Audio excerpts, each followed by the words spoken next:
Welcome, everyone, to our June Parks, Recreation, and Open Space Commission meeting. We are going to get started now with our roll call. So, Jamira? Yes, I'm here.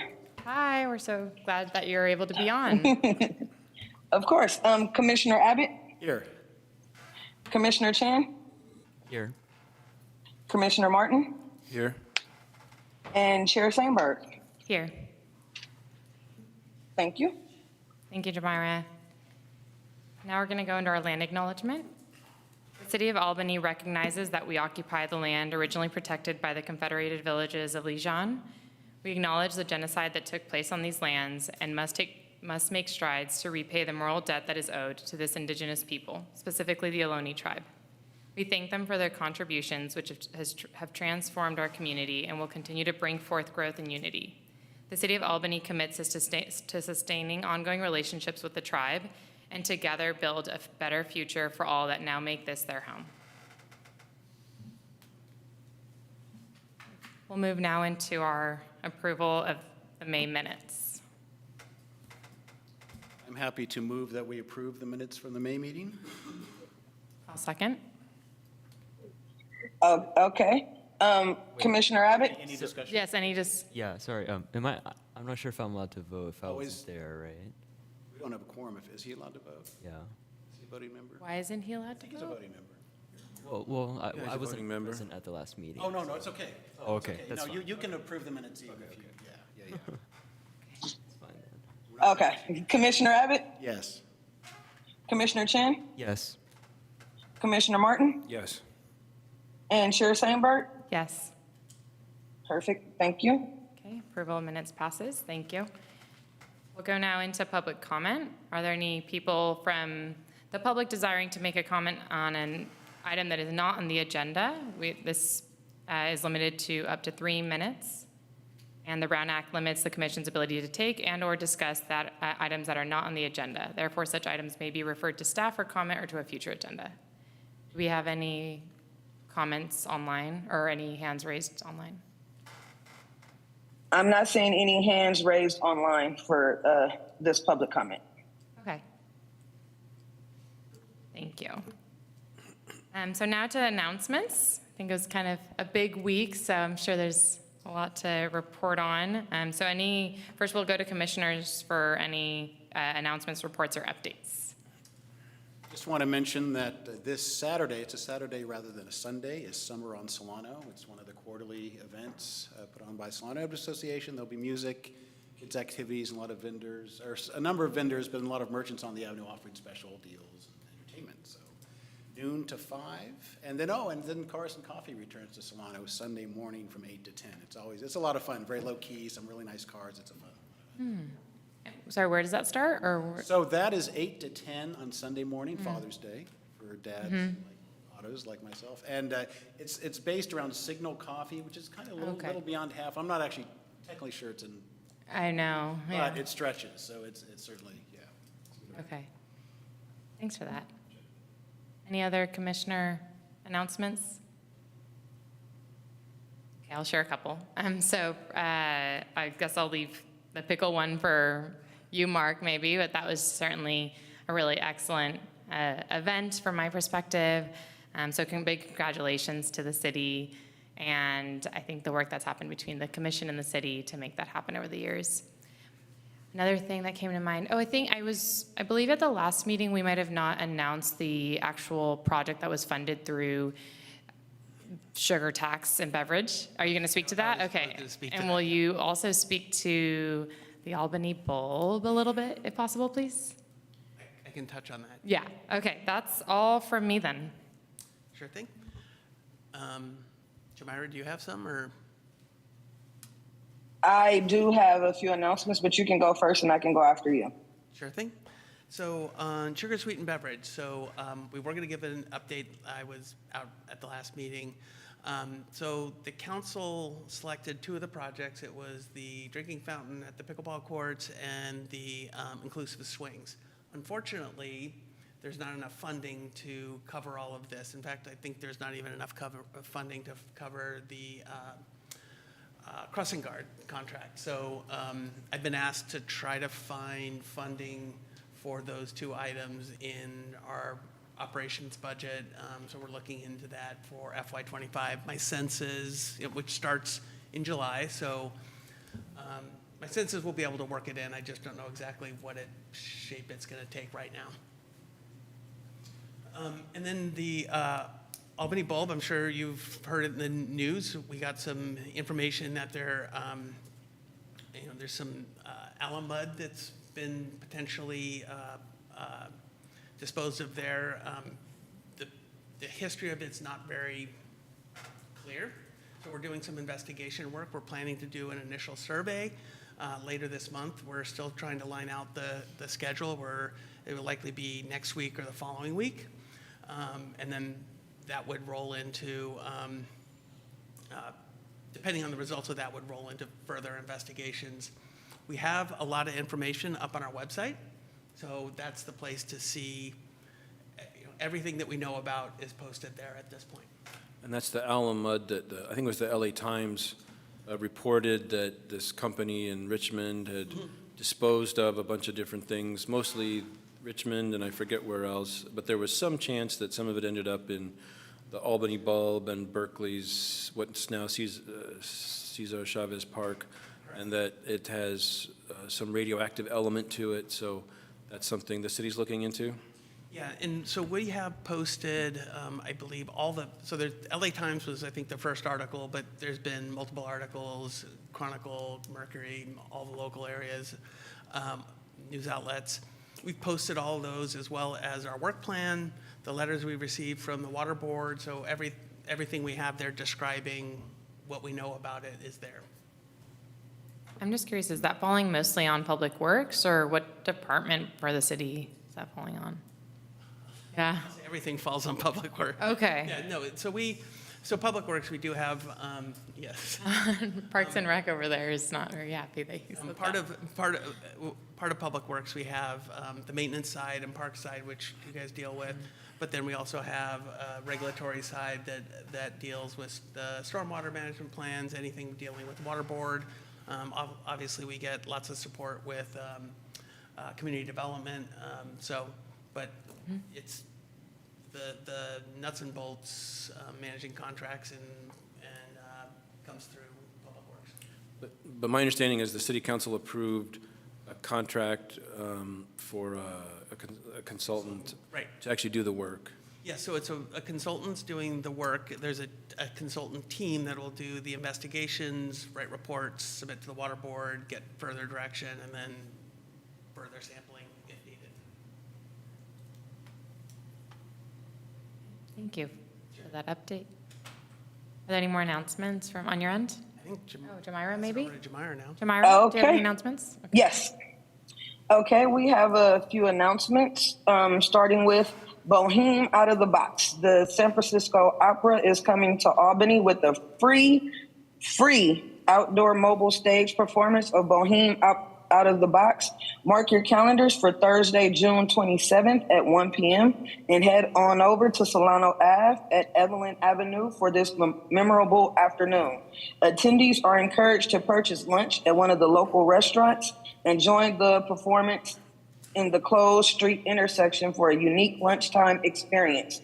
Cheers will be provided on a first-come, first-served basis. You can also bring your own low-back lawn chairs. Prior to this show, a family workshop will be presented at 12:15 p.m. The Boheme Out of the Box webpage is now up on the city website. To get all the details of this exciting event, please visit www.albanyca.org/residents/BOH-ME-OUT-THE-box. Bring your family, friends, neighbors, and coworkers. You wouldn't want to miss out. I wish I was there in person so that way I could have just put it on the page for you guys to see. The next announcement is 4th of July in the park, just 1 week after the Boheme event. Another can't miss family event is on the schedule. It's an annual Albany tradition, 4th of July in the park. This will be at Memorial Park It will be hosted on Thursday, July 4th from 11 a.m. to 3 p.m. There will be live music, delicious food trucks, kids' activities, free bike parking, and a city information booth. This event is also free.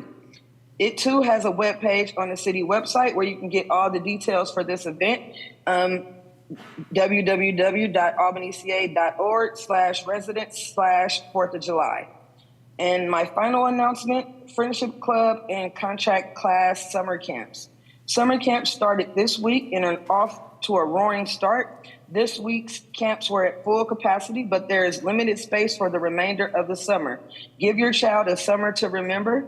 Each week, children can do activities that include art, crafts, sensory play, engineering and building, science, as well as outdoor sports.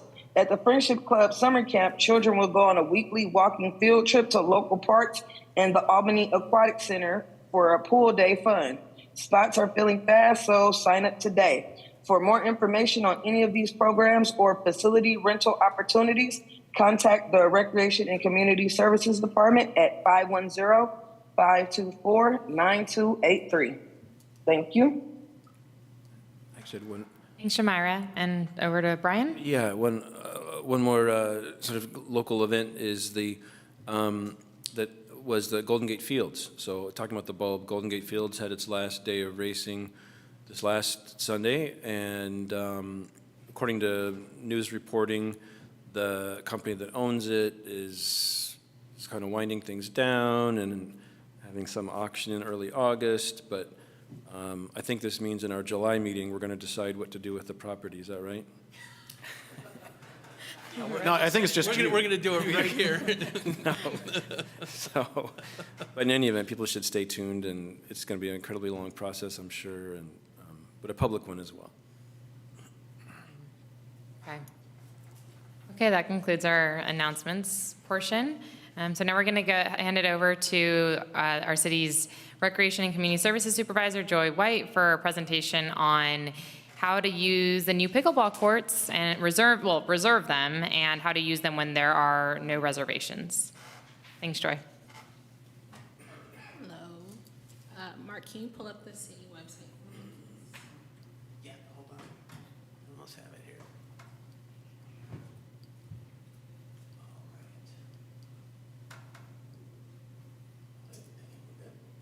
Can you go to resident option? And yep. Tenants and pickleball courts. Okay. Hello, my name is Joy White, Supervisor of the Recreation and Community Service Department. The new tennis and pickleball courts at Ocean View Park are now open for public use. 2 days ago, we hosted a grand opening celebration.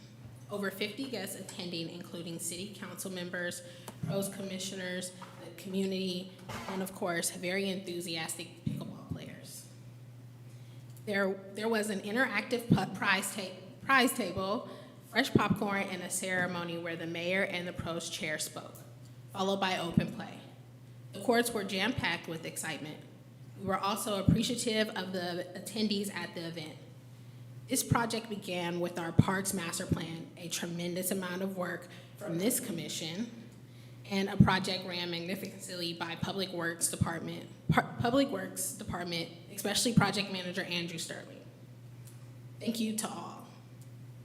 Our department is responsible for scheduling and using the facility. Tonight, I will give you an overview of the process.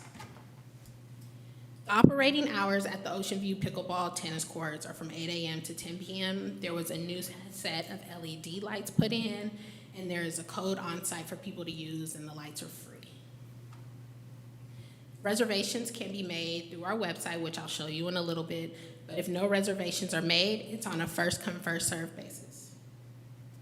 We currently have 2 days for pickleball drop-ins, Tuesday and Friday at Ocean View from 4 to 6, and on Sunday at the Albany High School from 6 to 8. We also run a ladder league on Sundays at the high school from 4 to 6. During these programs, we have a staff member on site who helps monitor the play, gives instructions, and he also is available to rent paddles for $2. Looking ahead, we plan to have a plan in place for portable nets and how the public can access them to use courts 5 and 6. We will also have a contract instructor who will offer tennis and pickleball lessons to adults and youth.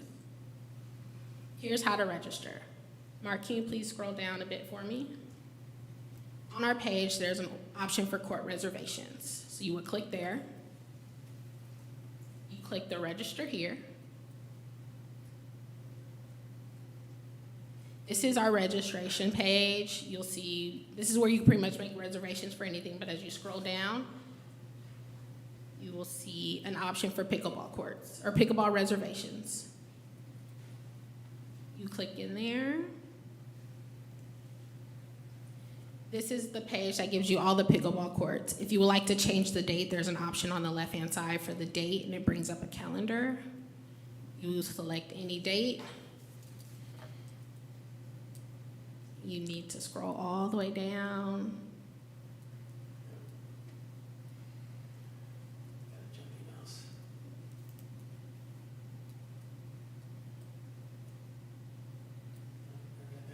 The other one, Mark. Oh, sorry. You're fine, back on the right. And then the other scroll option on the inside of it. Hold on, it's covered by my Zoom stuff. There we go. And then you would hit search.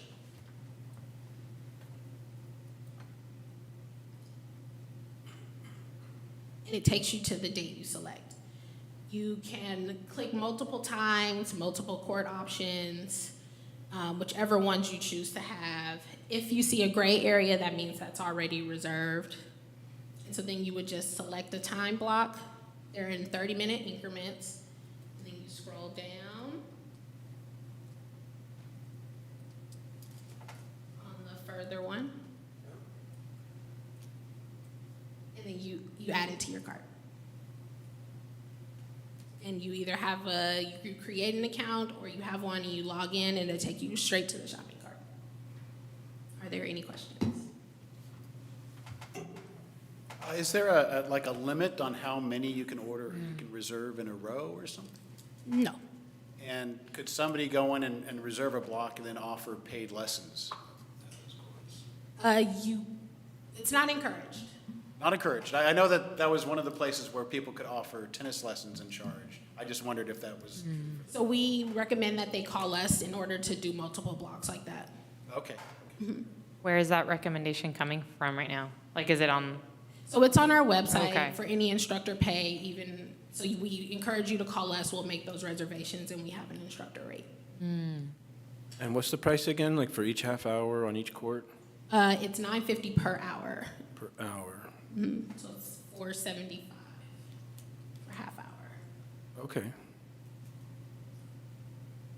So yeah, a few other questions. You mentioned Albany High School. What's offered there? So that's our indoor pickleball. In the gym at the high school? Yes, in the gym on the high school on Sundays, we offer indoor pickleball from 6 to 8. But we also have like a tournament play, a league that goes 4 to 6. 6 to 8 is open, and that can be reserved too, or does drop in? Nope, just drop in. Okay. And then, is that on our website somewhere? Yes. Okay. And then for, you said there's a park employee, I think you said, who has gear to rent? Yes, so When and where? on Tuesdays and Fridays, he's at Ocean View where we host For the drop-in? the drop-in, and he's there to offer if you need a paddle. You can rent a paddle for the day, and the same thing on Sunday. Okay. And then, what did you say? Did you say there will be a plan, or there is a plan to use courts 5 and 6, the ones that share with the tennis court at Ocean View? Yes, so we're working on a plan to figure out the best way to have portable nets accessible for the public. Okay, so that'll be posted on the website when it's ready? Okay, all right, thanks. Just on court 5 and 6, I guess I'm a little confused. The nets that are up that we saw the other day, they're not usually there, or so like. So the What's- ones that were how up does for that the work? grand opening, those are like portable nets. So when we do our drop-ins, we have them already to set up. So we're just looking to purchase some potentially and where we would place them for the public to have access if they wanted to play on 5 and 6. And are 5 and 6 reservable right now? Oh, okay, that's what I didn't get. So it's really like just 4 right now, like 5 and 6, or just for those drop-ins, but okay. So 5 and 6 kind of make it larger for the drop-ins for some time, Yes, and then there's a plan for coming down the line. yes. Super, thanks. And the city used to have a lockable container that had the nets that were used for every court, when it was just lines painted on the, on the court, on the tennis courts. So, but then only the folks in the know, like only the pickleball group that had the key, so people couldn't just do a pickup game there. So we look forward to hearing how that works out for people to just show up and use it as needed. Are there any more comments from commissioners or questions? Okay, well, thank you, Joy. Thank you. You want to ask for public comment? Oh, gosh, I'm forgetting all the steps I don't know tonight. if there is. I don't know if there is, but. Do we have any public comment online? Right now, I'm not seeing any hands raised. Okay, thanks, Shamira. All right, You're then welcome. that concludes that agenda item. Thank you. Super, Discussion. super work. I want to say thanks for quick work once it got started. That's great. Yeah. We'll hear a little bit more from Andre. He's going to give Oh, yeah. an overview of the Prop 68 project, so we'll hear a little bit Okay, more. bye, Sid and Danielle. Thank you. Now we no Being longer here. have an audience. Yeah, Andre.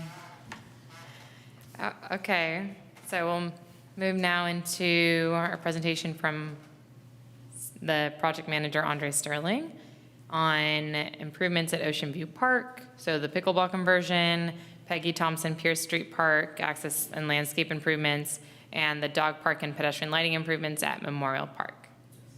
Thanks, Andre. All right, good evening, commissioners. Evening. My name again is Andre Sterling, project manager at Public Works Department. Just want to give you an update on our Prop 68 projects, as was announced. So we can bring up, you have the first slide. As Joy announced in the previous presentation, Ocean View was completed last week, and we had the grand opening this past Tuesday. So we're going to just do a review of that project, as well as Memorial Park, the dog park improvements, the path lighting, and Pierce Street Park improvements there. We can go to the next slide, please.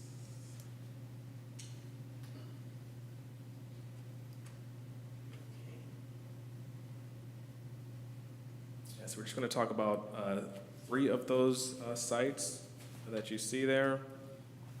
And the first one is Ocean View Park, our permanent pickleball courts.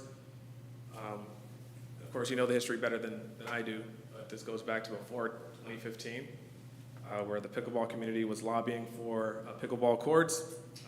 Years later, we applied for grants. We got approval for Prop 68 grants. The master plan was developed, and the Pros Commission recommended or made recommendations for improvements to Ocean View, which included pickleball courts, permanent pickleball courts. We can go to our next slide, Ocean View pickleball courts. Our next slide after that. There you go. Based on that recommendation, we developed a project scope, conceptual design, and that's based on feedback from the pickleball community as well. We know the scope was finalized back in December, and then we moved ahead to the bid phase. Yeah, there you go. There should be some text that should show up as well. It'll say bid phase was basically back in March, April of 2024. The lowest bidder came in as a First Serve Pro. And then construction started in May. And we anticipated construction going for, there you go, for about 30 days, and it was completed just under that. A little bit ahead of schedule, back in the beginning of June. So now we'll just look at, I guess we'll do a comparison of before and after shots. If you haven't seen the finished product in person yet, so that's the before shot, overgrown ivy, surface needing repair, windscreens needed to be replaced. We have another We can go to the next slide. See the west side of the court.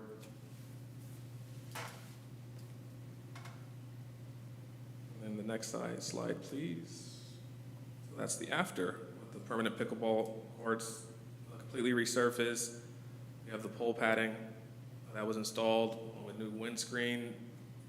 The trees were pruned along that east fence there, new 4-foot fencing, and single gate separating pickleball courts from the tennis courts. Go to our next slide. We also had new LED lighting installed. As you see there, that's just another view of the pickleball courts. We have additional seating as well in the pathway right outside the courts.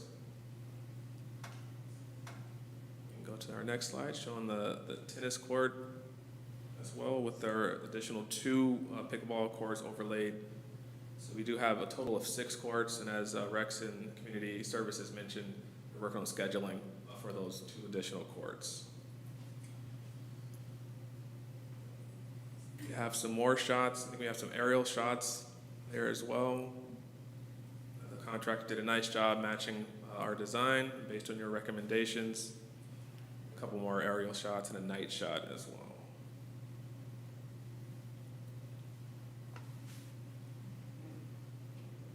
And so that lighting, that design was based on recreational light levels. So that's what we were meeting with this design for the pickleball courts and also the tennis courts. And this was taken before we actually pruned the trees, so we'll get even better lighting on that east side there for those pickleball courts. And that was our grand opening this past Tuesday. We had Mayor Mickey, Chair Steinberg as well, a few words. As Joy mentioned, we had a nice turnout there as well for a pickleball demonstration. That's all the pictures we have. Before we take any questions, we'd like to again thank the Pros Commission. It was really a collaboration with Public Works, Rex and Community Services, Pros Commission, members of the community, pickleball community, as well as City Council. And that really led to a thoughtful design pickleball courts and a successful project. So thank you, commissioners, again. If you have any comments or questions, we can take some now. Commissioners? I guess my only question, I'm not sure, but what was like the total cost in the end? And how did that compare to what we discussed when we started? I'm just curious. Good question. So I know the projected costs, just for the resurfacing, we were gonna be right around 100,000. With the additional, with the lighting aspect as well included, it put us closer to 160 total. The lighting was actually around 40,000, but we had some other amenities that we have to pay for as well, beyond just resurfacing the course. Right. So about 160-ish. Around 160, yeah. Okay. What was the original projection? Does anyone remember? Well, the funding we received was 120. Yeah, I think it was 120. One of the things we did as we got into a lot of these projects was to add some enhancements that made sense, particularly around one of the things that wasn't included in the project that we included was the practice court, adjacent to it. So we resurfaced that, had lighting. Lighting was, I think, more expensive than we thought because we got an initial quote, but as we got into it, we had lighting designed to a specific standard where before we were kind of fitting, we could, through this process and through the work we did on the street lighting evaluation, we got a lot more kind of versed in lighting design and really engaged the right people to help us select lighting that I think will provide better functionality. So we definitely had some scope creep on the project, but I think it was all appropriate. I had a question. The light poles, are they padded? Yes. So 3 of the 4 poles are padded right now, and we have, basically they had to do a custom design for that 4th pole with the conduit that kind of comes out from the pole, so that's going to be delivered soon. now 3 of the 4 are padded. Thanks. Final questions? I think that wraps up our questions on the pickleball conversion. So we have just 2 more projects to discuss. So the next one is Memorial Park. And this is the dog park improvements as well as path lighting. So we did receive comments regarding the relocation of the entrance for the dog park. We're going to go into detail a little bit later in the presentation about that. But first, we'll just give a brief overview again of the scope. And we'll look at is the path lighting in the next slide there just briefly. So this design was already complete, but as we reviewed the design and compared it to what was in the field, there's some existing elements that aren't there. So that means we're contracting an electrical contractor to conduct or perform conduit tracing to verify the existing conduit and also to find existing pull boxes that are supposed to be there. So that's going to change the scope based on what's found there in the field. And we're going to have to revise these plans. And then we're going to have to reevaluate and see if we have to take council action at that point based on the complete scope of the project. So we are working on completing the path lighting. So our next slide, we can see the dog park again, and I believe it shows the irrigation there, yes? So that, we're gonna have that done separately outside the complete scope of the contract. Have just an irrigation contractor come out and modify this, and that should be done pretty quickly. Basically to resolve the ponding issues at the fence lines. So we'll take care of that first, and then the balance of the scope would be in another contract after that for the dog park. And our next slide, we can just do a brief review of the scope.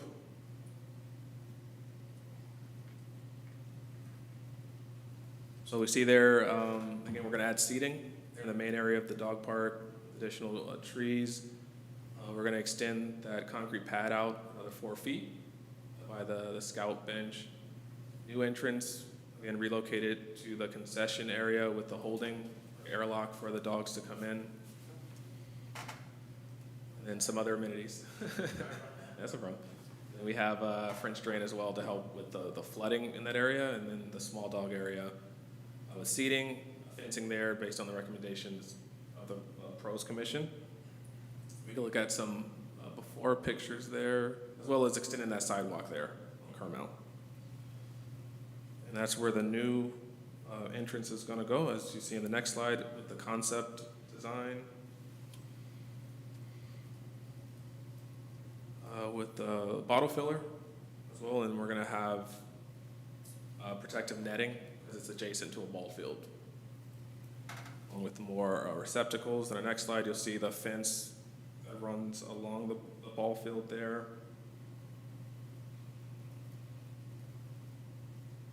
And our concept that follows, again, we'll see the protective netting, trees for shade, and more seating with additional benches. We see in the next slide a before view of the proposed small dog area. And the concept to follow shows drainage there, or new drainage, the entrance 4-foot fence, and additional seating in the small dog area. All right, so we can go to our next slide. So as we mentioned at the outset, we've had comments regarding the relocation of the entrance of the dog park. And you know that the commissioners here have personally researched this and had some community outreach as well. Spent much time developing this plan and this recommendation. So feel free to elaborate whatever information that you present. as well as Mark, who've been here much longer than me, so you can chime in. So this is based on our 2019 staff report for a city council meeting in September of 2019. It included in the transition of Section B to an official dog park based on a resolution 2019-70. And it's based on the pros commission recommendation. It was decided to designate Memorial Park Section B as an official dog park in Albany. Also included in that, to maintain hour of operation established in Resolution 2012-69 from 11 a.m. to 8 p.m. Develop a plan for minor improvements, including installation of benches, improved signage, perimeter plants and trees, and relocation of park entry, in addition of a double gate or holding area. To explore possibilities for additional location for a dog park in Albany, explore fencing alternatives. The Pros Commission recommendation was based on a subcommittee report, a 52-page document. It details the history of the dog park, extensive public engagement, including surveys, workshops, and in-person interviews. And the results were summarized in that subcommittee report. So we have some other comments, Mark? Yeah, so we put this together, and our intention is to post the presentation as well as the document. It's pretty detailed as really just a basis for the start of this project. And, you know, if we want to take a step back and revisit that, it just provides a process for us the steps to do that. So that's what we wanted, to get everyone on the same page of how we got here as a starting point for this project. Yeah, and this is all posted on the website as well for the public to review. Is this a good time for questions on this item? Or? Yeah, so I think we have just one more slide and then questions. Sure. You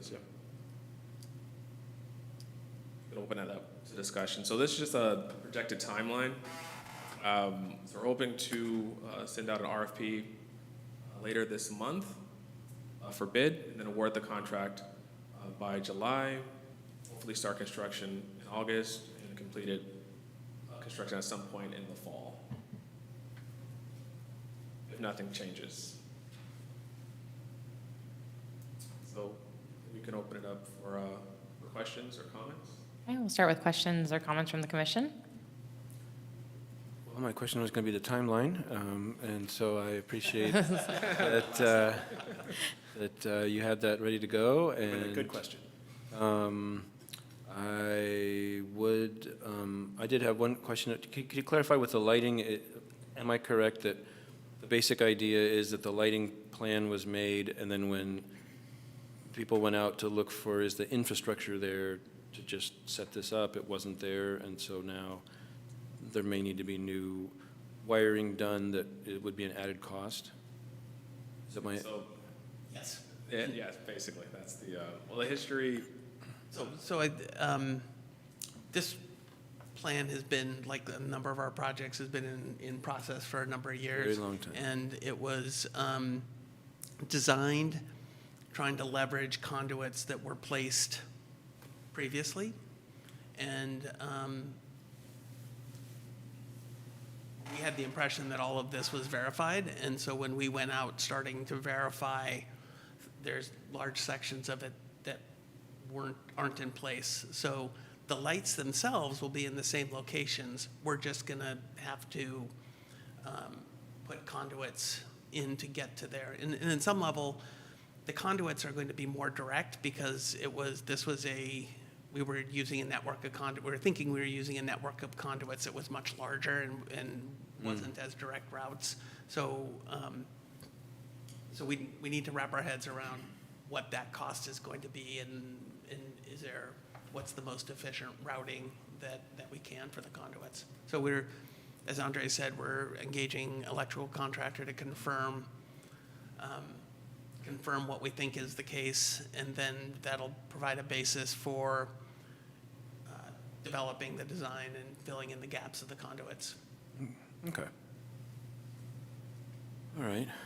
And I did one comment, but are there any other questions? I know it's a lot of work, so thank you. Everything looks great. I do see we do have two hands online. Do we want to go to public comment and then back to discussion? Okay, so we'll go to public comment, and can you remind me, is it 1 minute or 2 minutes? I see there's 3 on the clock. Huh? 2, 3? Okay, I see the 3's on the clock, I but, think we typically do 3. Okay. Unless there's an A lot overwhelming of number of people. commenters, then we bring it down. So okay, so who's facilitating? Right now, Okay, right now, there's 2 hands raised, so I can go ahead and allow the first person, thank you, if you're Jamara. ready. Okay, we're gonna go ahead and start with Brian. Brian, you should Hi. be on. Yeah, hi. Can you hear me? Yes. Yes. So thank you so much. So my name is Brian Young. I live adjacent to Section B, now called the dog park. I've been involved in at least 10 years of discussions, and I just want to thank you for acknowledging the work that the ad hoc dog park committee did 4 or 5 years ago. Interviews, they had recommendations, including moving the entrance. A lot of work, time was put into that, and I just want to thank you for recognizing that and using that as the basis for your path forward. Thank you very much. That's it. Thank you for your comment. Thank you. Okay, I'm going to go ahead and allow, I apologize if I pronounce your name wrong, Jahan. You should be on. Hello, Commissioners. Is my connection good? Yes. Yes. Great. So you have my written testimony. First, thanks to Director Hurley and Manager Sterling. They've been very engaged and open and transparent in terms of fast tracking this long anticipated project. My sense from being at the dog park almost every day and talking to users, dozens of them who are on an email chain and Facebook, that the number one concern is the moving of that gate. And listening to the anecdotal and the summaries, it does seem that the neighbors have valid concerns. But the concerns about noise and congestion and all of that has to do with the design of the gate, we feel. There should have been a second safety gate, or what Mr. Sterling calls an airlock, for 10 years, right? That is the fundamental definition of a dog park, is to have this area where dogs can come in, they can decompress, dogs can approach them, and then they go in. What happens now is dogs rush that first gate, people have to talk to their dogs bark, and it is loud and unnecessarily congested. If you built a second gate in that area, I think it would really reduce the number of noise. Second, the gate needs to change. It doesn't need a push button open. It doesn't need a loud close. I know you need a timer for the time, the start and stop times, but that could be redesigned. Also, move the trash bins. If you move those trash bins to another part of the park where they can be accessed from inside out through a cutout in the fence. We did a little bit of a field survey, and we estimate that 30 to 40% of the ingress and outgress of that gate could be eliminated if you just did that. And I'll tell you, there's nothing more exciting than watching people walk in and out with their poop bags. But that is why people move in and out of that gate so much. So it's the gate is the issue, and you're asking dog park users to go through a very congested area with baseball players, their families, their dogs, people using the picnic tables. You're going to have disabled people trying to get their wheelchairs and other apparatus through that area in the most congested part of Carmel Avenue, right there. So please rethink that, delay that for a year, and if you implement this, and then see how it works, and let's work with the neighbors. But it's a bad idea to move the gate. Thank you. Thank you for your comment. We'll go now to commission discussion on this project, and then we'll finally get to Pier Street Park. Okay, yeah, I did want to address some of the emails and public comment we've gotten over the last couple of months related to some of those things we were just hearing about. As Commissioner Abbott and I were on the subcommittee for this, and Commissioner Chang Frank, who's not here today. So some people have said, a few members of the public have said, oh, how come there's been no public input on this, blah, blah, blah. And when the presentation was given today, I was reminded that our work was done in 2019. And so I can see why people today might feel like, well, why wasn't I consulted or something? So it was 5 years ago that we finished up our work, and it was a lot of work, as some of it was outlined there. There was an online survey. There was, we were all three of us at one time or another handing out paper surveys to people at the park. All three of us were knocking door to door and talking to members of the public around the park, a block away in some cases, and right next to it. So and we had a workshop that was incredibly well attended here in this space, with many pieces of butcher paper and a lot of writing on that butcher paper about ideas of what to do and not to do in the dog park. As the first speaker said, that speaker was glad to see that all of that input got put into the park's master plan, and so that's some of the backstory there that some of the public may not be aware of, that are just seeing now announcements about what's going to be happening. And so some of the things brought up in the recent email, one question the second speaker had in their email was, how come these improvements haven't been done bit by bit over the last 5 years? And basically, my understanding is that was a funding-related thing, and that all of this got bundled into Prop 68. And even though that was passed in 2018, is that right?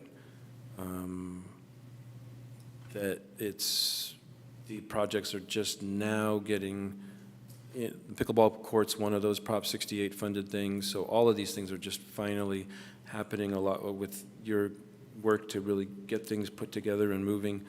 So there wasn't really a way to do that kind of thing bit by bit in the city process. One thing on the schedule on the Prop 68, if I recall correctly, there was the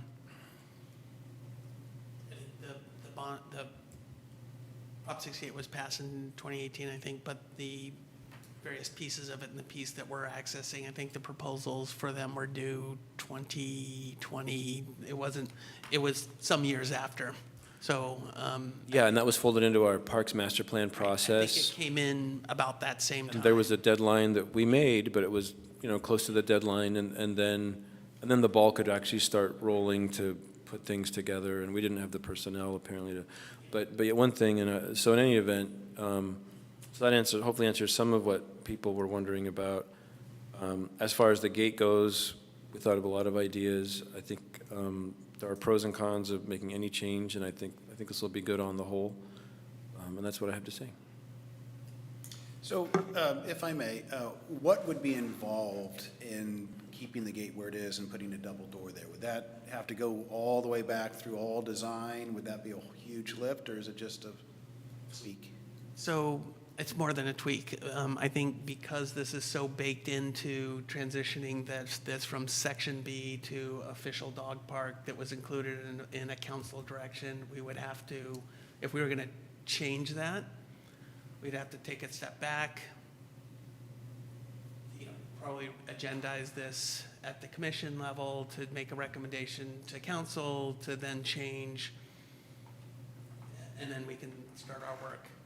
And just, is there a deadline on Prop 68 money? Does it have to be spent by a specific time, which was 2 years ago or something? No, we're well, we have Fine. time, but that's a lot of work. There's also the piece of, you know, ADA accessibility, the accessibility side of going through the park is much better than it is through the existing gate, as well as we've already built the scout bench that's positioned at that location in anticipation of the gates changing. So that creates another sort of accessibility issue to get, if we were going to keep the gate at the current location, getting people from that gate to the scout bench. Yeah. And you mean, when you're saying, you mean particularly for folks in wheelchairs? For ADA accessibility, yep. So, I mean, because I can tell you that the reason for the move of the entrance was because of neighbor noise complaints, right? And it wasn't just the entrance, you know, the noise of the gate and the dogs barking. It was because people would congregate down on that end and talk and yell at their dogs. It was all the above, but Because- that as well. right, yeah. all the, and because the dogs were there, or the people were there, the dogs were there. And so I think actually the scout bench moving kind of draws the center back over there. And the two people who were really, and right there, they've moved. they're the people who were driving all of the noise complaints. Is that right? Are no longer there, and the people who are there now moved in when there was a dog park there. So in a sense, it seems to me that it's not a bad idea to reconsider that. But it sounds like it's a lot more involved than just moving the gate. I think from a process-wise, it would be, We would almost need to have a concrete path from there over to the other end, and then, Also, process, he's talking about going back to city council. oh, yeah, sure, yeah. Well, I mean, yes, on the other hand, I've always been a little concerned about the move because of the issue raised about the ball fields there and going through the picnic area and all that, although you're right, it's accessibility. So, one, no easy decision. I think a lot of our projects, there's always trade-offs. Of course, And, of course. One way to look at this, I think, would be to proceed with what we have planned. And if there are unsolvable issues with baseball and how that interacts, we've worked with the baseball folks had sort of the similar concerns, but we've worked with them to. They had, I don't know if you recall, back in the days, they've had more materials staged in that area and whatnot. So we've moved some of that out of that area in anticipation of this. So, you know, and in my mind, if it becomes an issue and it's something that, you know, like many things, the use of it will tell you whether it's working or not, and we can then revisit and, you know. Would it be easier if we just had gates on both sides? That would be. Just add another, That would be something. and you still have the accessibility benefits here and, If we were going to do it, that's how I would approach it. But again, it's still. a but big then you would lift. have to go through the council process, and it might be more of a, I'd rather, I will tell you, I'd rather go through the process and have it done right than to stick to a plan that maybe we understand is flawed. And that's me. I don't have to, you have to do, I have to do it, but easy for me to say. I'm a volunteer. but I also say if, you know, it really becomes an issue from the, then we can say this is why we're changing it, rather than, you know, thinking there's going to be an issue. Right, okay. One issue we did hear from someone from the public a month or two ago about the corner entrance without an airlock, basically the way it is now, is they said a dog died recently running out in the street. 2 dogs. So, 2 dogs died? One got attacked right when they came in. Oh, okay. And the other So there were went 2 out. major issues, one of which was, so, and then, but when you think about some other dog parks, for example, King Dog Park in El Cerrito and the Loney Dog Park in Berkeley, those have entrances that are way away from the street. And this would, even if it had an airlock there, it would still be right on the street. So that would be, another thing wouldn't really help with that as much. Yeah. Would be a con of keeping something there, yeah. I do also understand that there's a lot to be argued for going forward with this, with the understanding we can add something later. And that would be a much smaller lift. Just adding something wouldn't be nearly as extensive as what we're talking about. That would be a tweak. That would be a tweak. But I still think we would still need to go through council. Sure, it's gonna be a significant amount. And get that recommendation changed. Commissioner Chen, did you have a comment? Oh, you. I think, I'm not sure if I saw the plans correctly when I looked at them, but would that gate on the street corner be removed, or is it just going to be locked, or? I think we'd just lock it. Okay. I think we always anticipated that it would be there because it provides a pretty good maintenance entrance as well. Right. And, given the concern too, I don't think we would take it out. Okay. I believe this is called incremental planning, step by step. Is it, I'm not fully tracking the trash can issue, but it does seem, from what I think I understand it, is that something we can address right now? Just as to, like, the possibility of making an adjustment of the trash cans? So I can say that we talked about this Okay. as part of the subcommittee, and we were told the trash cans really can't be moved. I guess it was accessibility for emptying them. We were talking about moving them in, I guess. Yeah, I think you, But I do like that idea, like reaching, like were they kind of saying maybe having a little square where you can toss it to the outside? I suggested that, and I was shot down. Okay. I don't remember by whom. We do have trash cans Inside, yes. inside. Yes. Oh. I saw that. There's going to be new trash cans, and these trash cans will be removed. And that was, he was suggesting that under the idea of reducing the congestion and the noise at the gate. So if we're moving the gate at this point, Okay. Okay. and you'll I just have to have understand. somebody go in and pick up the trash can, and, yeah, it'll be full of poop, it'll be heavy. We have very hardworking staff. Very- That's called the trash run, 3 days. Probably not 3 days a week. probably not their worst job, yeah. Well, does that conclude our discussion on the dog park? It looks like Brian raised his hand again, for, public comment, but he already commented, so I don't know if, It's chair's decision. His decision. Yes, We've it's up been to going you. on, he had already commented. And he Yes. advised Mark. I think we've been going on this for quite a bit of time. I personally feel like we can move on. Any advice, Chair? I mean, could- Vice Chair? We could certainly encourage him to send an email to the commission. Okay. shared with- I'm going to encourage the public to sounds send it. good. Thank you. What'd you say, Jamara? I said it sounds good. I just wanted to make Okay, sure thank you that for we letting us know. acknowledged him. Yeah, Yes. thank you, and we do get those emails, by the way, to folks listening, like they actually, even though it's just a general email, it comes to all our inboxes, thank you. We appreciate the comments very much. Yes. Okay, so back to you, Andre, for the Pier Street Park. Okay, so Pier Street Park, we'll just review that scope briefly. We're going to actually approach this contract or project in 2 phases. So this involves the access and landscape improvements as well as the shading improvements. We can go to the next slide. So just to briefly review the project scope again, so we're going to have 2 new entry stairs installed, lumber stairs at the south, one at the south and one in the north part of the park. New landscape boulders and plant material as well, kind of directing the public to the entrances. A new asphalt path with the bollard, a new shade structure as part of the phase 2 in the seating area, as well as additional shade structure for the play equipment. As we can look at the concept. We have a before picture there, this is the concept layout that we reviewed back in December. Yeah, that's perfect.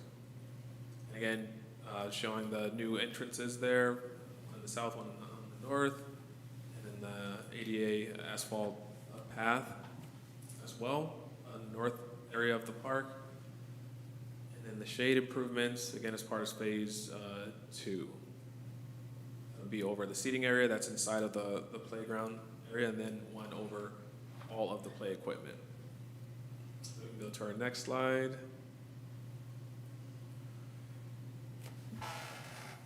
Shows the basis of that entrance there, why we need that stairway. That gets pretty steep on that side there in the south, but it's kind of a man-made pathway. But we'll, on the next slide, you'll see our concept for installing lumber stairs there that provides entry into the playground area as well as the restrooms. And then as well, you can see some landscape boulders and additional trees in that area.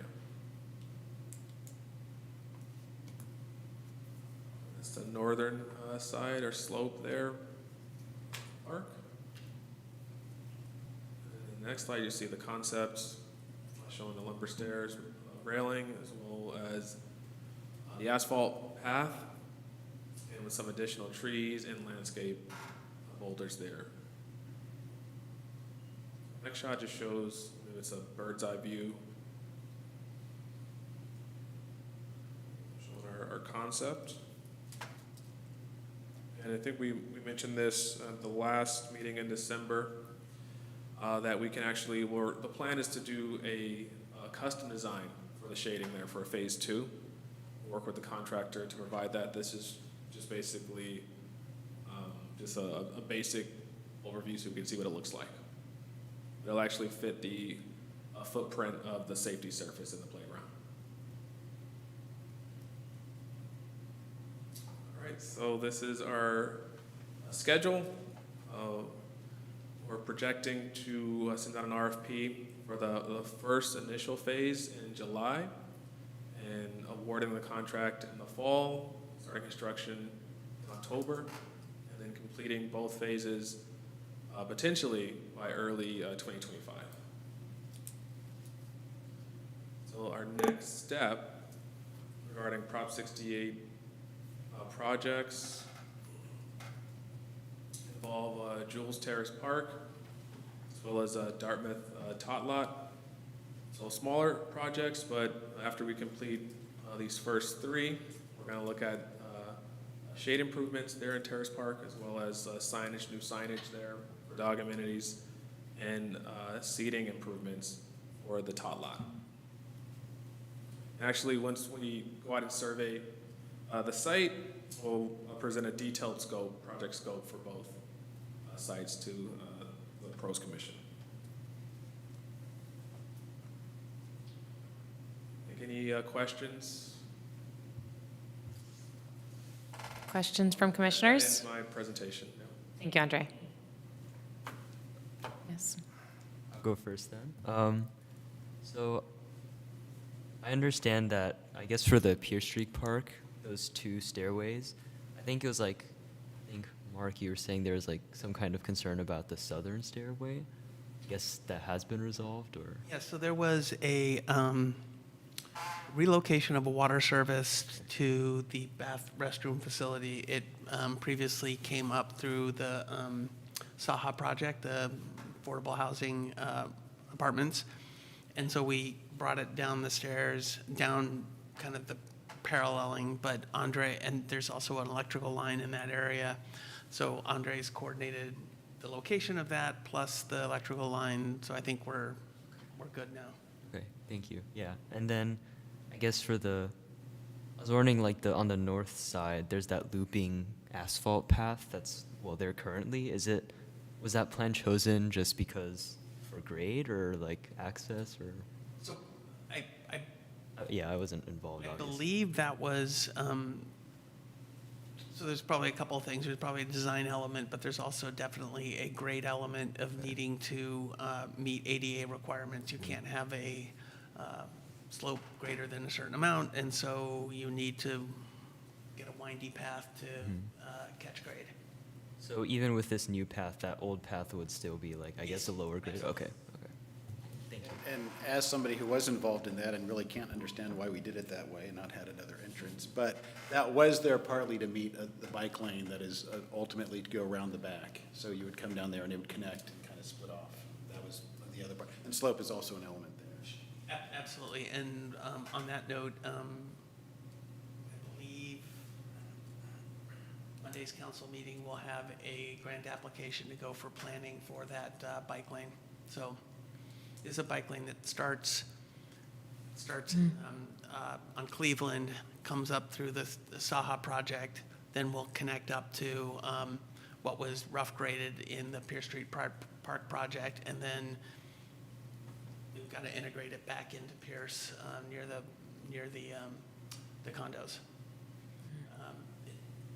The Pierce Street or the Saha project made it a little more tricky because they, again, we designed it one way and then we built an affordable housing project, so they had to do some grading back in that, so it messed up the slopes a little bit. So that's one of the things we want to get a handle on is how much more grading we have to do at the south end of the project to bring the bike lane or the pathway back up and mesh it with what we bought already built.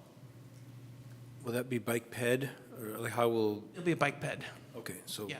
that'll connect the lower part of the park to the new project and everything. Okay, good. And I believe we're working on paving designs to extend it further to the south, connecting to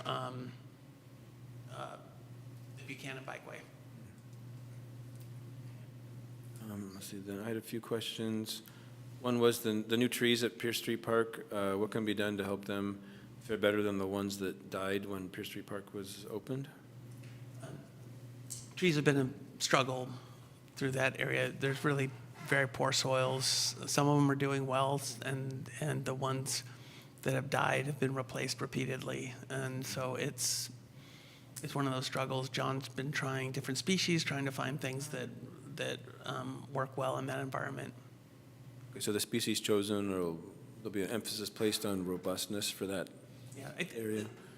the big struggle is it's just really poor soils. It's basically debris from the old Freeway, the freeway and on ramp. So Which makes it that much more important, right? Yeah.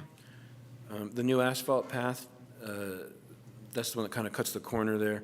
Does something need to be posted to say that it's too steep for wheelchairs, that it's not ADA, and people should use the original path, or is that like obvious to the casual observer? What's the code on we'll that? check with that, and I think if anything, we'd have to place a sign that says it would have a ADA endpoint to the path, and I think that's a pretty common thing that you see out and about.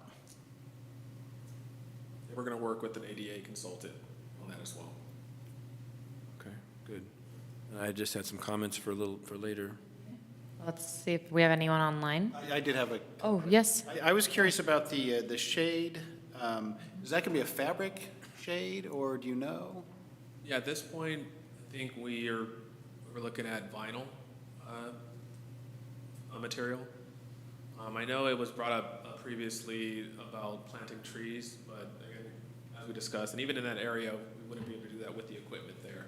Yeah.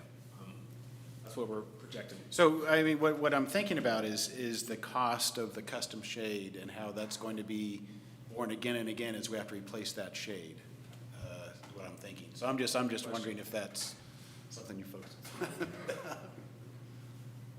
There's not necessarily an answer to that. That's more of a comment, I suppose. Or are we sure? I mean, it might be better to do something that's a little easier to. And then also, I was just curious about, I know you kind of answered it.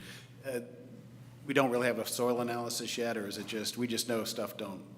So we I have a place you can store all that compost you need to get rid of, by the way. we'll talk about that later. There was a soil analysis, and we did a tremendous amount of mending the soil as part of the project. And one of the things, the more we rototilled and turned it over, the more debris came up from the underneath pipe, rock, all the stuff that was there before. So my sense is at some point we would have a, coming before the commission, once we get the pathway work through there, we're going to have a field area that is ripe for something. And I think understanding the soil conditions there would be a big thing. Good place for turf. A good place for turf, or doing, Pickleball. realizing, well, or, yes, putting more courts, but then also if we want to have plantings, remove soil and bring in import. But those are lots of options and different cost ranges that need to be understood. Well, when you need to add to the cap on the bulb to cover the alum, you can just pull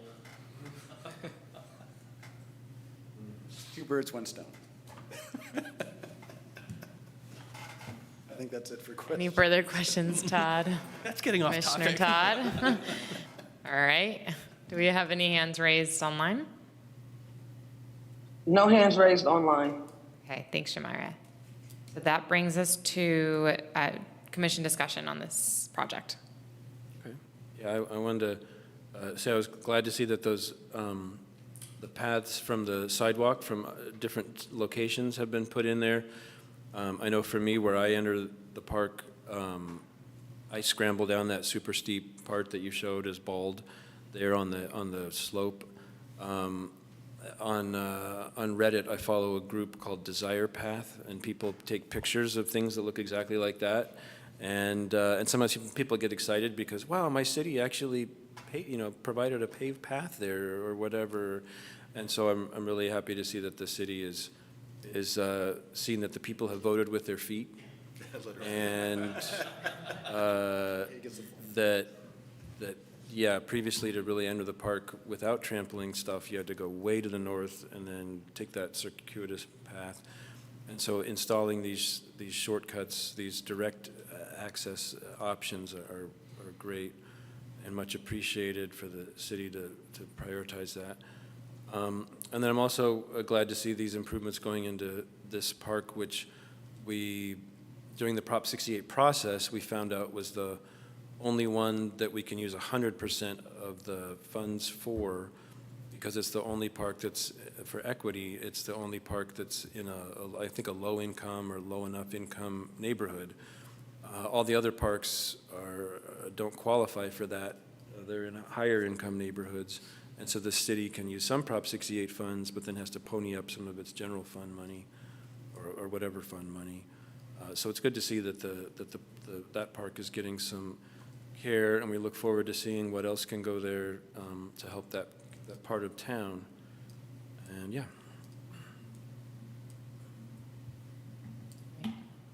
Any additional comments? I guess I just have something I don't know, this is just an anecdotal evidence, but I believe there's that one rainy season a few years ago, and it did make the park, it was all green, it was really lush. Since then, actually hasn't been that much drier, but it's all been dead now. So I guess, obviously not in the scope of this kind of project, but is there anything we could do to So what you do see is the remnants of, we did plant pretty heavily with native plants. So they do in the springtime, or when the rainy season, they do pop up and burst. And when you have rains that go later into the season, you really do get, a nice, it looks great. When you have shorter rainy season, it dies off quicker. But that's one of the struggles with this. We have this was also done at a time, planned when the drought was pretty prominent, and there was really a concern about having irrigated areas, so we really don't have irrigation. There has been some talk about East Bay Mud bringing recycled water to this location, but that's far off? pretty far away. Yeah. Okay. Thank you. I think they're still in Emeryville or something, so. I think this is such a special park, and I just feel it when I'm there. And so I also really appreciate that we're literally listening. Yeah, we're listening to people, the paths that people are taking, and that's such a I mean, social trails or people-made trails are often tell us those things that are more logical that we don't see when we're first planning, or we're just in the behind the pen and paper. So this is exciting, and I'm excited for the future residents of the Saha project as well we get to benefit from this. I don't have any further comments. Does that conclude our discussion? Thank you, yeah, it's great to be updated. Thank you, with these Andre. items. Yes, thank you.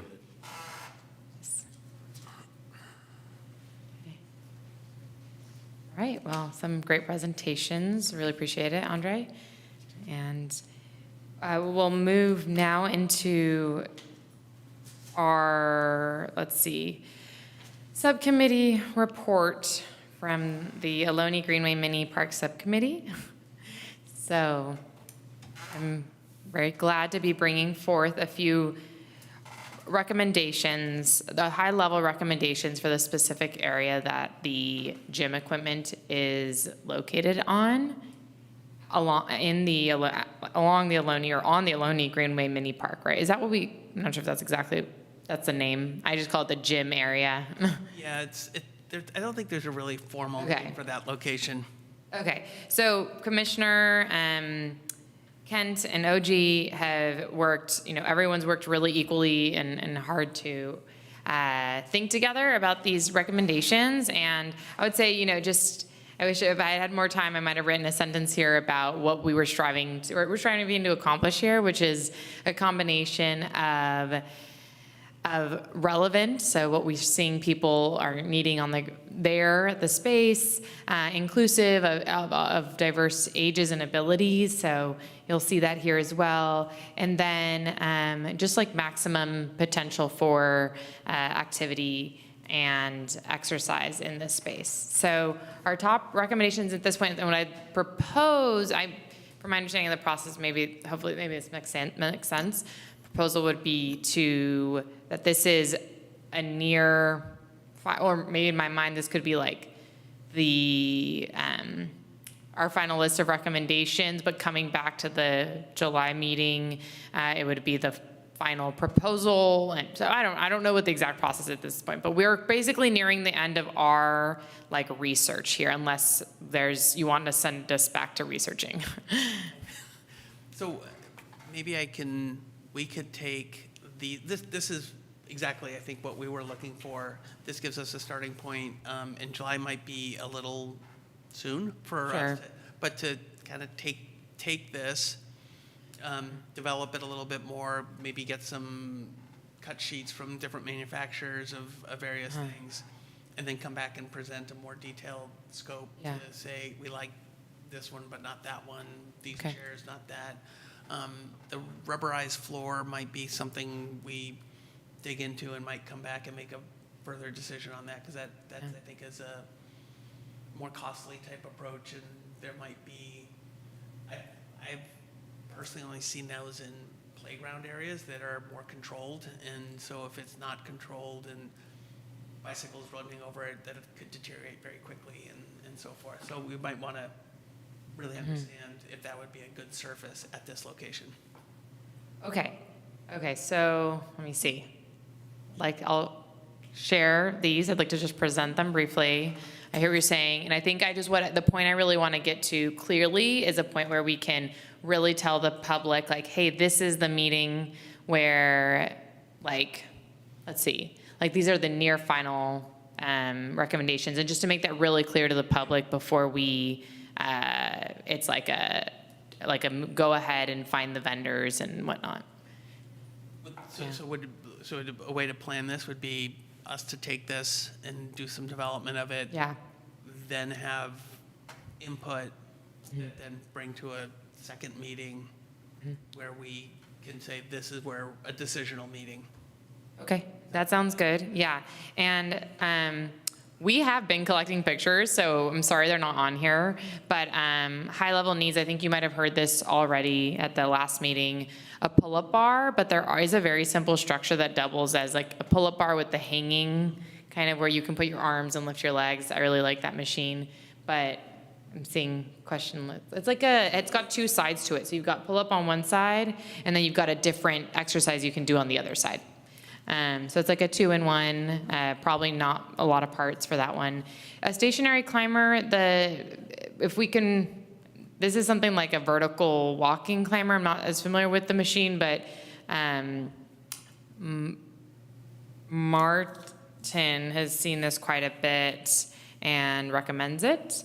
Is it like stairs you walk up and down? No, it's more like a machine you kind of pull, and it looks like it looks like an elliptical. Almost looks like an elliptical. Stairmaster or something, okay. Yeah, I'm sorry, I can't speak to that one as well. Mark, if you were able to pull up, or if someone can pull up a picture and just describe it, that would be helpful.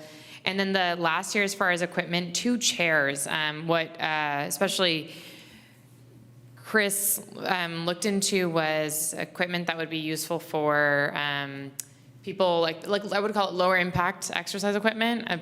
We were researching it as exercise equipment for senior citizens, but really I think it's lower impact. And what people can do on these chairs, whether it has one with arms and one without, are just different stretches or different easy movements that they can do. And we could provide on a post some simple recommended exercises, much like we need at really every item, and it's every piece of equipment, just that at this one, we also need it.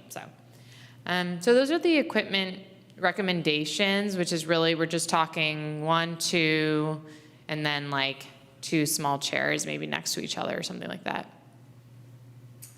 Just for 2, 3, and 4 here, instructions already mentioned that.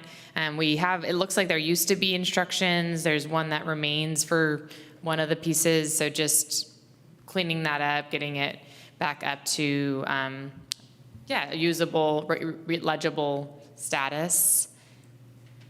Enhanced water fountain equipment. There's a form of a water fountain on the other side of the column, so just think us deciding if that's enough. Do you think that's enough?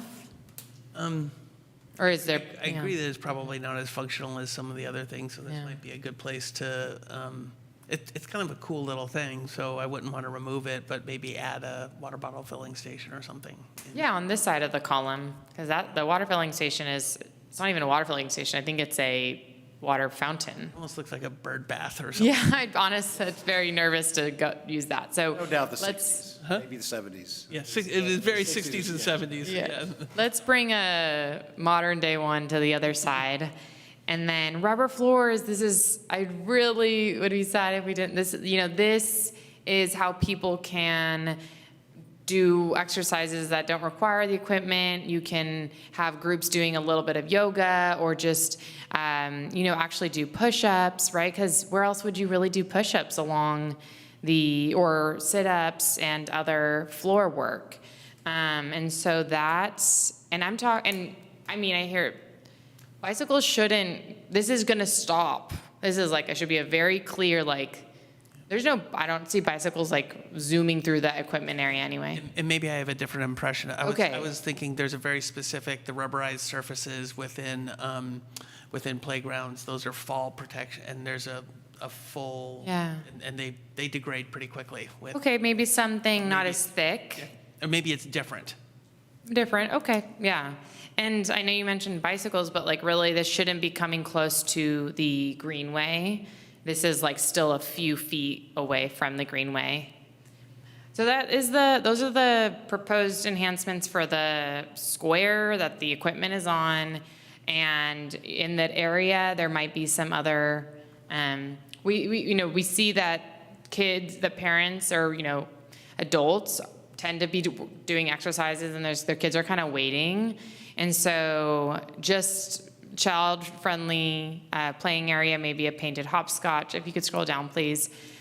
Visual enhancement using murals on posts.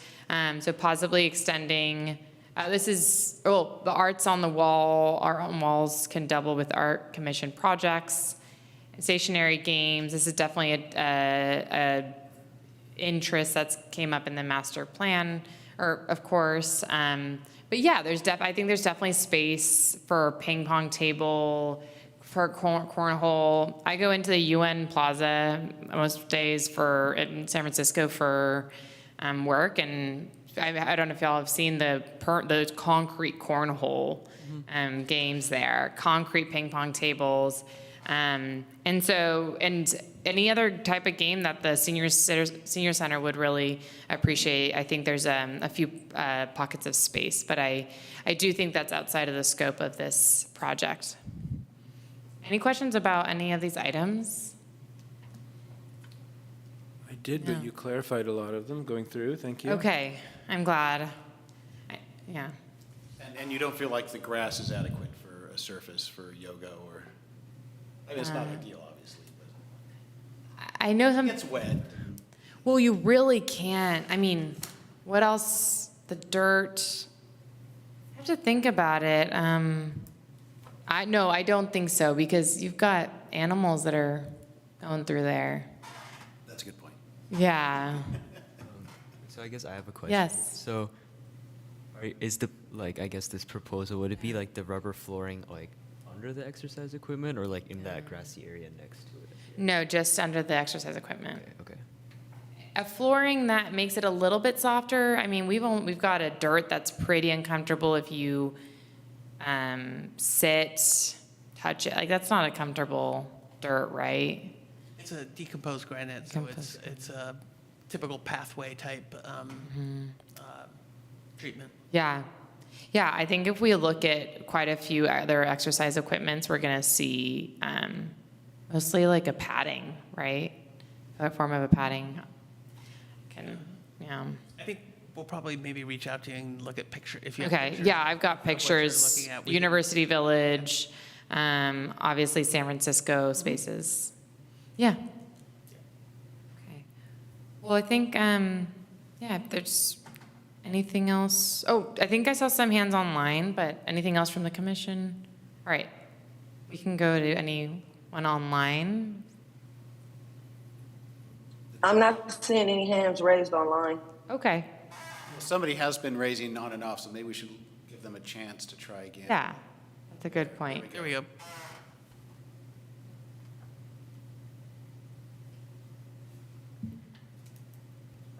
Is Roberta, you're on. Hi. Thanks for all the update that you did for across the street. It sounds really good. It'd be good if we could see the pictures of the equipment that you're looking at. I live across the street, so I'm pretty clear of what happens over there. But as far as the floor, the ground cover, there is, like you were saying, there is a lot of bikes that go there. It does puddle. I did report that to somebody. It does puddle when it rains a lot. So I think a better kind of ground cover would be better, but maybe some kind of type of verbiage to tell people not to bring their bikes there might help. Not rules, but keep your bikes off or something like that, and the dogs. And as far as that water fountain that you're talking about, that is used by dogs a lot. So I don't know if you want to keep it that low. Maybe you were talking about a watering station or something like that. I wasn't quite clear. But if you want to bring that in, that might work better than, because it's so low, so people just let their dogs go there and use it. So that's just my 2 cents. So thank you for everything. Take care. Thank you for your comment, Roberta. Thank you, Roberta. You're welcome. Well, it's good to hear from someone who sees what's going on all the time. That's great input. Thank you. If we do a water filling station, which might have to wait for the next sugar sweetened beverage, thing, I think it would be good to throw in an actual dog bowl thing at the very bottom. It's incorporated into a whole bottle filling station. My guess is if we put in a new bottle filling station, it would, I think, I can't recall one that we didn't put in recently that didn't have one of those unless it's in dogs? a very specific area. Okay, good. Yeah, I think it's a pretty common thing. I think there's one further north on the Greenway that has the dog station, so. And then, sorry, I guess like one clarification thing. I guess when when we're saying about like bikes going on the surface, is it like bikes going through the exercise area on I guess, or? Yes, it gets heavily used, and so that's, Yeah, okay, I guess I have actually seen that before, so, yeah, okay. Well, the vertical climber is a little hard to describe. So, you found it I at, found one, but I'm not sure. Well, I think we'd probably reach out and, yeah, talk about it. Yeah, so it's like, I would say it's a vertical elliptical machine. Like you're walking, you're climbing, you're kind of hiking a steep mountain maybe. So. And I know, Mark, you had said previously that moving parts are always a concern, so that would be something that would need to be. yeah, we would look into that. I think the issues we had with the prior equipment was they were more sophisticated than I think they needed to be, like pistons and things of that sort. If this is just something that's on a track going up and down and doesn't have a lot of, maybe that's a little different. Yeah. So, but I think we'll dig into it. Okay. Sounds great. Well, thank you for your feedback. And now that we're coming to. I do want to Oh, say yeah. thank you very much. That's great. That's a lot Oh, of I work. appreciate Yes, it. and thanks to Great to the subcommittee for doing that. Yes, to Commissioner Kent and Awesome. OG as well. Yeah. Thanks to all of you. Yeah. Definitely. Thank you. Okay, so we're now at requests for future agenda items from commissioners. You have anything? Yeah, well, I was wondering from Mark, Andre had put up the list of the Prop 68 projects, and he reported on several of them.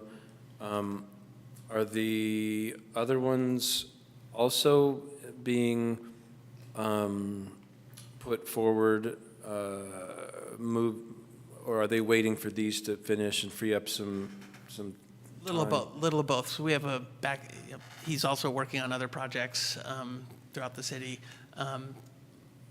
And maybe weren't as clear as we should have been in the presentation. The idea is once we sort of get those in running, he'll, the park, the Tot Lot and Terrace Park are smaller scopes, and so I think we would select benches and things of that sort, and then come to the commission, and that could be done pretty quickly.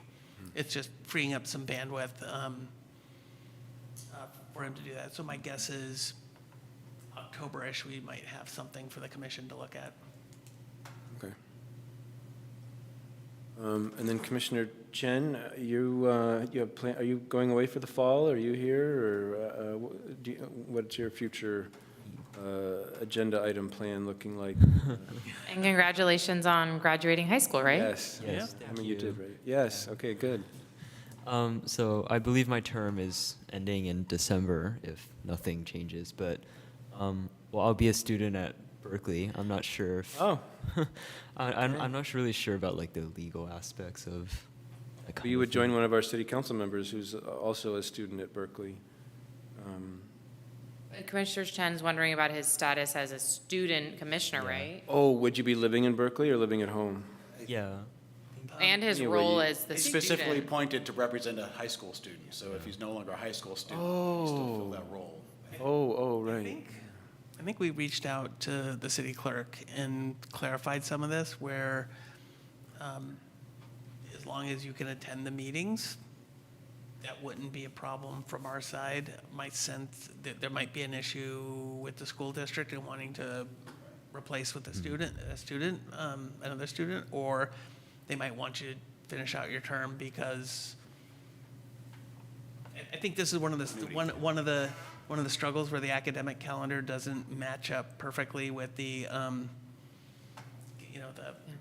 commission calendar. It's also the reality of appointing students and having the student seat, which is an amazing opportunity, but it seems like we need a permanent or a long-term solution, right? From my understanding, that like, it was my seat that I'm currently having right now. It was vacant for a number of months. I'm not sure if like that was part of it too. So students aren't like running to it, like seats. Or Well, the being filled by a student is new. Okay. It used to just be, there were 2 seats for the school board. and they would appoint somebody, or they didn't for a long time. They couldn't find anybody. So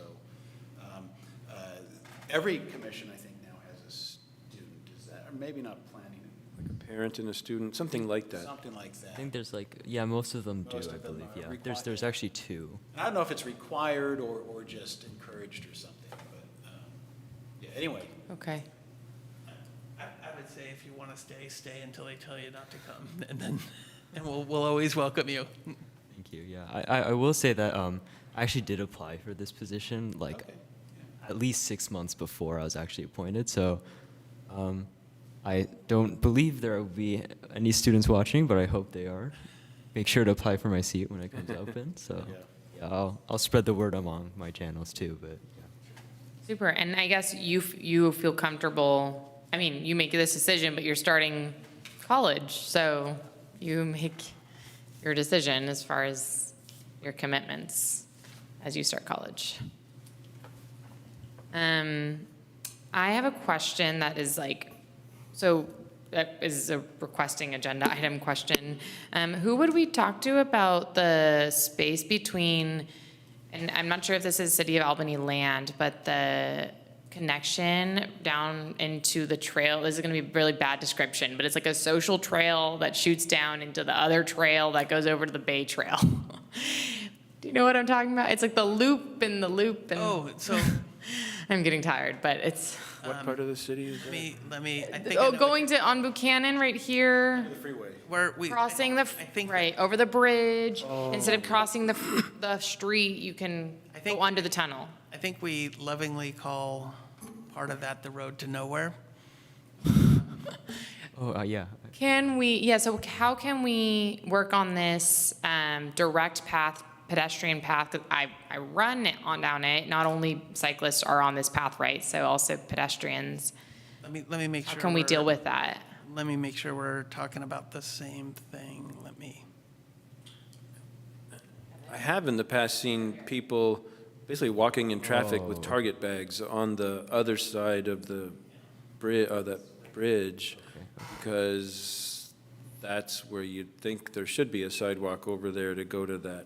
And that's another one, I think. I think you're actually talking also about another one. The bridge over the railroad tracks and on Okay. Buchanan. So are you Yeah, no, talking? you might, yeah. It's right next to the on-ramp to on-ramp north, I believe. It'll make it easier to view. Right there, click that one, yep. Terrain. Or satellite, I Or believe. satellite? Yeah. Where's satellite? Just think it's- that, Yeah. yeah. Come on. Super, you can even see the social trail in this image. Where's? Oh, the one that goes I guess down zoom in a Help him bit zoom in, I further, can't yeah. see. the one that doesn't take the loop. Going. I'm trying to zoom in. Where am I in Oh, the right spot? Yep, you're in the right spot. Keep going, keep going. In the right spot? Yeah. Yeah, there you go. You can keep going a little bit more. You mean this thing right here? Yeah, so instead of taking that loop down and then making a sharp left to go towards Albany Bulb, you can see that line next to that tree right there. yeah, That's, right yep. there. Oh, Very well established path at this point for pedestrian, but dangerous because very steep, Deep and there's rocks. rocks, yeah. But I take it most times. No one that doesn't, I mean, you need to be comfortable, I think, walking Yeah, on that. yeah. that's within Caltrans jurisdiction. I think those are, some of that is, I think there's a portion of this might be Caltrans and a portion of it that's ours. I think most of the trails that go underneath this area here would be ours. My guess is we could, I don't know if this would be a transportation commission issue or a pros commission or combination, but I think,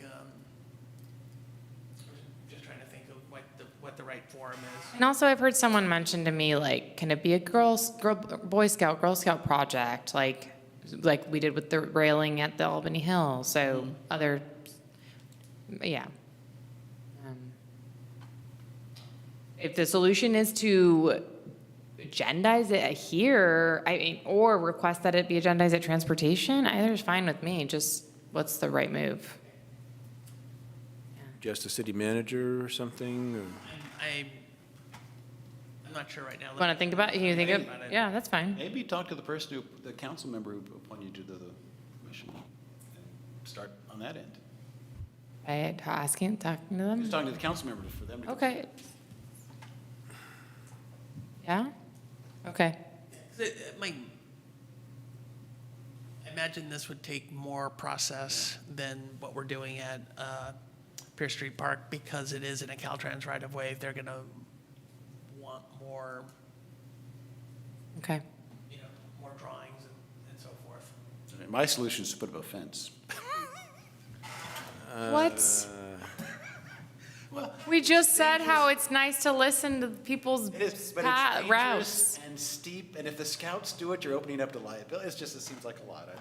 Until you can fix it. How's that? Have you gone on a walk there? I have.